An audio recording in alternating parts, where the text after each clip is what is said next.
Քեսաբի հայկական եկեղեցիները մաքրվում են իսլամիստ ծայրահեղականների հետքից եւ ավերածություններից։ Քարադուրանի Սուրբ Աստվածածին եկեղեցին արդեն վերաօծվել է։ Բերիոթեմի ազգային առաջնորդարանի պաշտոնաթերթ Գանձասարը տեղեկացնում է, որ այնտեղ առաջին պատարագն է մատուցվել Վարդավառի տոնի առիթով։ Սփյուռքի հայկական լրատվամիջոցները հաղորդում են Կարմիր մահիկի, Քեսապի շտաբ օգնության մարմնի եւ այլ կառույցների կողմից քեսապցիներին ցուցաբերված նյութական օժանդակության մասին։ Իսկ նրանք 3 ամսվա հողային աշխատանքները փորձում են մի քանի օրում հասցնել։ Վնասված ջրագծերի, հեռախոսագծերի, էլեկտրալարերի մեծ մասն արդեն վերականգնվել է։ Արաբական լրատվամիջոցներն էլ շարունակում են ռեպորտաժներ պատրաստել հայերով եւ ալևիներով բնակեցված Ավան ու շրջակա գյուղեր տեղացիների վերադարձի մասին։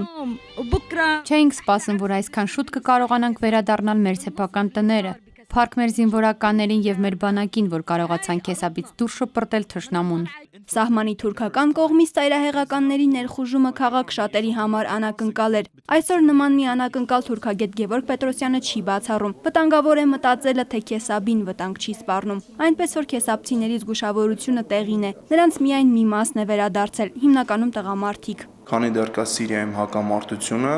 Քեսաբը չի կարող լինել ապահով։ Հաշվի առնելով, որ նա հենց Թուրքիայի անմիջական հարևանությամբ է, ընդհանրապես կարծում եմ, որ հետագայում նույնպես հնարավոր են հարձակումներ, հենց թեկուզ Թուրքիայի աջակցությամբ, Թուրքիայի միջոցով։ Իսկ սիրիական հակամարտությունը, թեև լրատվամիջոցների առաջին էջերը զիջել է ուկրաինական եւ իսրայելա-պաղեստինյան ճգնաժամերին, շարունակում է զարգանալ հակամարտության բոլոր կանոններով։ Թուրքիայում օգոստոսի 10-ին նշանակված նախագահական ընտրությունները եւ թեկնածուներից Ռեջեփ Թայիպ Էրդողանի հավակնությունները այս ուղղությամբ նոր քայլեր նախաձեռնելու հիմք կարող էին լինել։ Զարմանալի էր, ավելի շատ սպասելի էր, որ անհանգիստ իրավիճակ լինի թուրք-սիրիական հարաբերություններում, չէր բացառվում նաեւ փոքր ծավալի ռազմական գործողությունները Թուրքիայի կողմից Սիրիայի տարածքում, ներկայում արդեն ոնց որ ժամանակը բաց է թողնված որևէ բան անելու, ընտրողների ձայներ գրավելու,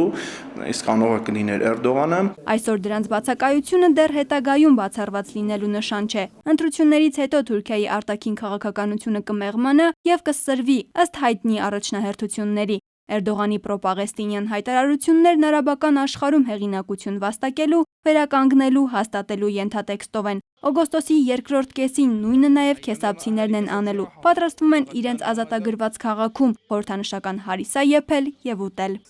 Անի Ավետյան, Գևորգ Մանուկյան, ժամը լրատվական։